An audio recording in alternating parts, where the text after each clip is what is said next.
কেমন আছো সবাই? আমি অনেক দিন পর করি, ভালো লাগে না। আবার কখনো মনে যখন কষ্ট হয় তখন তোমাদের সাথে আবার শেয়ার করি, আবার ভিডিও করি।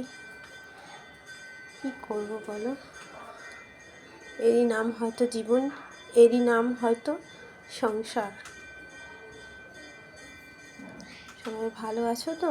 আবার বলছি জয় গুরু, সবাই ভালো থেকো। এই আমার ঠাকুর ঘর, আজ সন্ধ্যা দিতে এসেছি।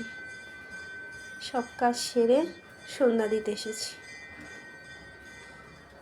আমার ঠাকুর ঘরটা যদিও ভেঙে গেছে, চেষ্টা করছি ঠিক করার।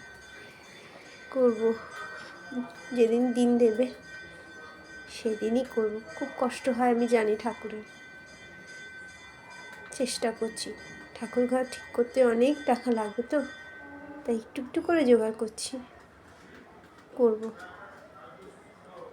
তোমাদের আশীর্বাদ থাকলে আমার গুরুদেবের মন্দির, মহাদেবের ঘর, ঠাকুর ঘর আমি নিশ্চয়ই করব। আমার খুব শখের জায়গা। আমার শাশুড়ি মা দিয়ে গেছে গুরুদেবকে। উনি যদিও যাওয়ার সময় বলে যেতে পারেনি, কিন্তু রেখে তো গেছে। উনি বলতো এইভাবে পুজো দিতে, আমাকে শিখিয়ে গেছে হাতে ধরে, এইভাবে পুজো দাও, এইভাবে করো, শিখিয়ে দিয়ে গেছে। তাই ওনার রেখে যাওয়ার স্মৃতি আমি যতদিন আছি নিশ্চয়ই চেষ্টা করব।